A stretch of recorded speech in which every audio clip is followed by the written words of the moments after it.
Hey guys, Bill here. Can you believe we're 5 days in? We are already 5 days into our detox program. Now it's time to start diving a little bit into fitness. We're going to call this segment every Friday. It's going to come up. We're going to call it Flex Friday or a little Fitness Friday, whichever you prefer.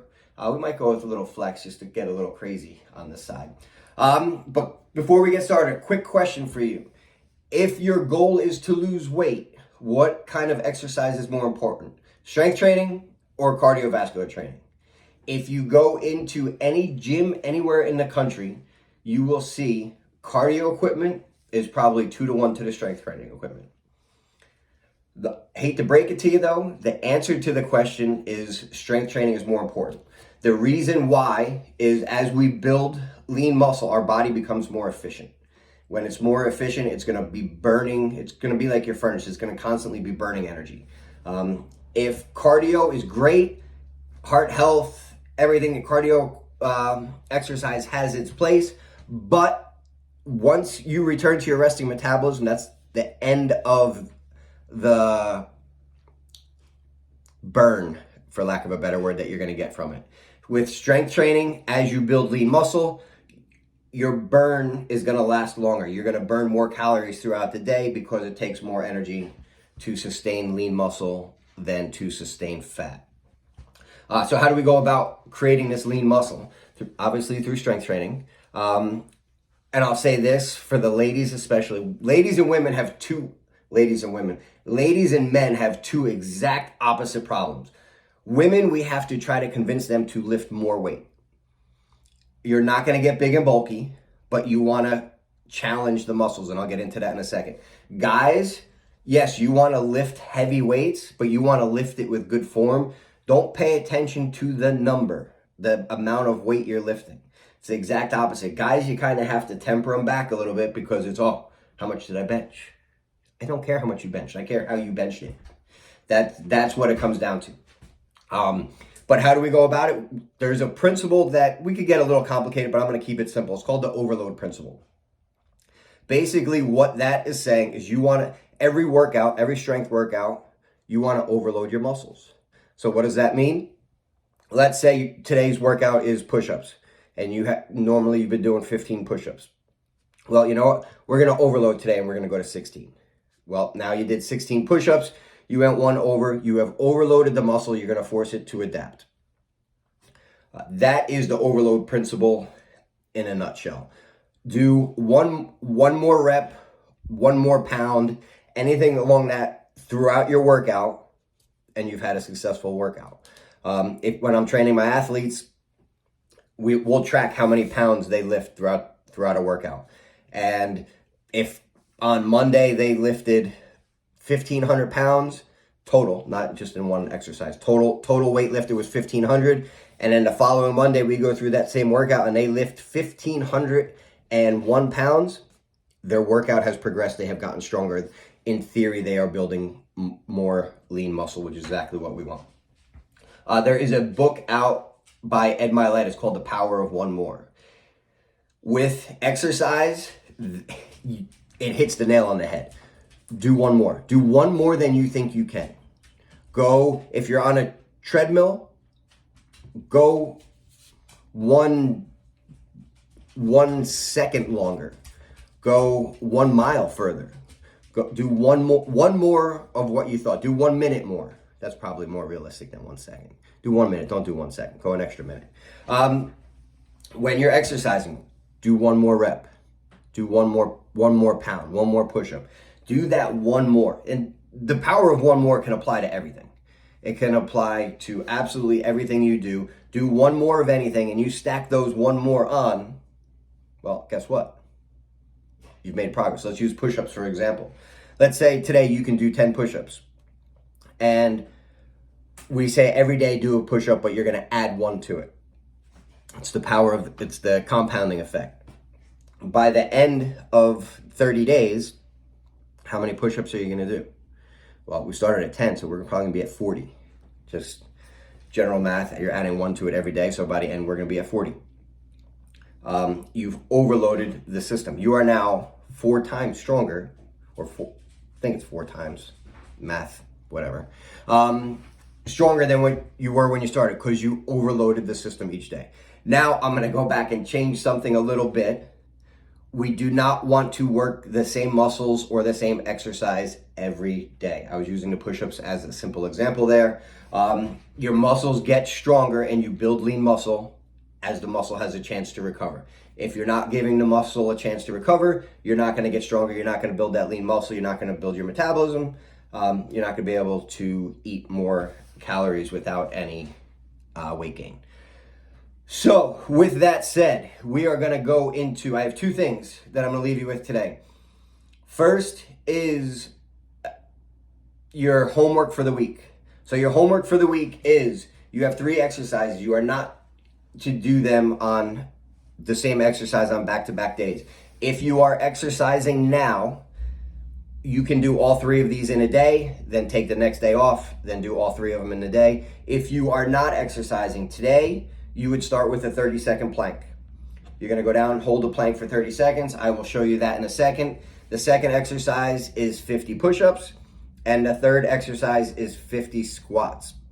If you're exercising and you want to do them currently and you want to do them all in one day, that is fine. Again, today's Friday. If you did them today and you did all of them today, you do not do any tomorrow, and then you would do them again on Sunday.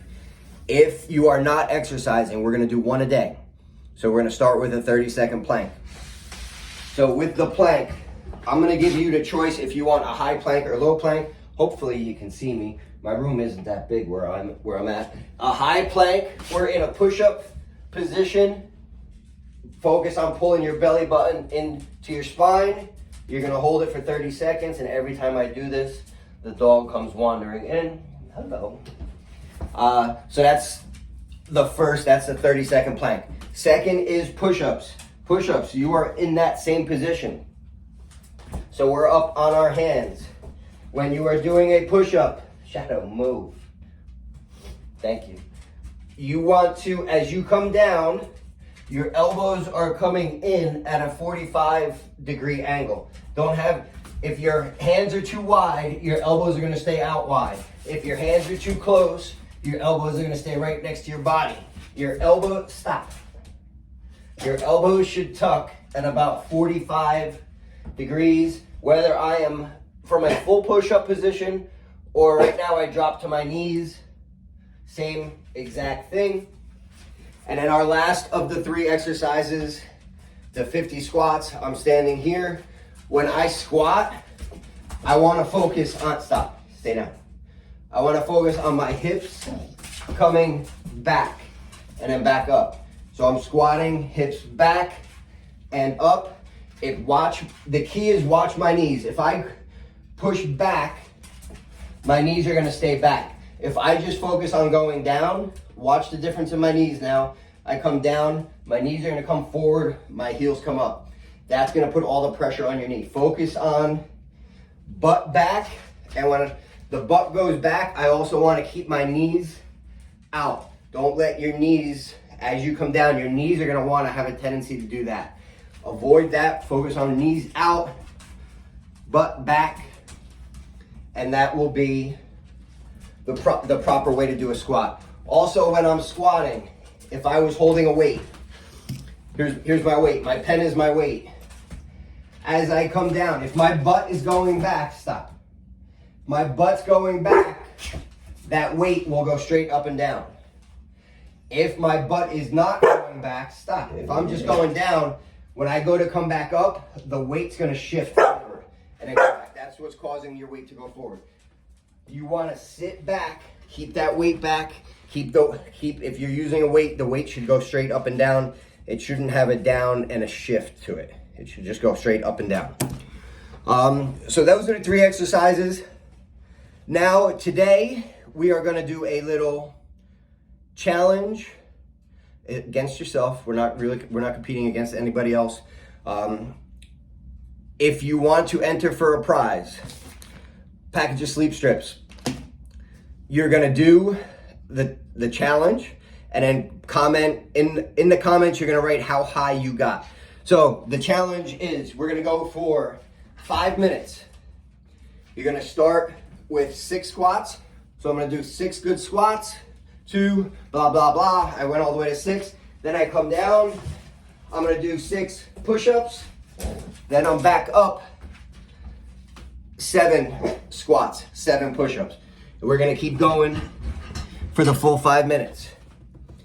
The number that you get to is going to be the number that you put in the comments. Again, I don't care if you get to 6, if you really just get through 6.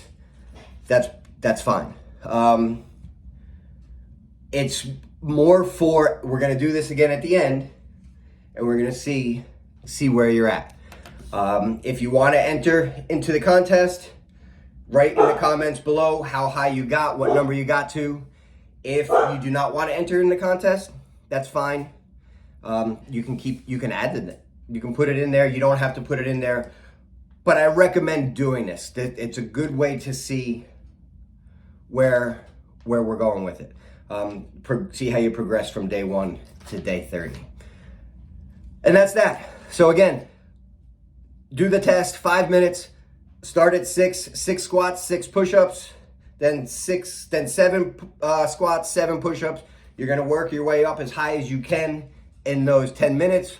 Put how high you got in the comments, and your homework for the rest of the week is a 30-second plank, 50 push-ups, and 50 squats in a day. They don't have to be all in a row. If you can only do 5 push-ups, do 5 push-ups here, 5 push-ups there until you get to the 50. And by the end of the week, maybe we're getting 10 and 10 to break it down a little further.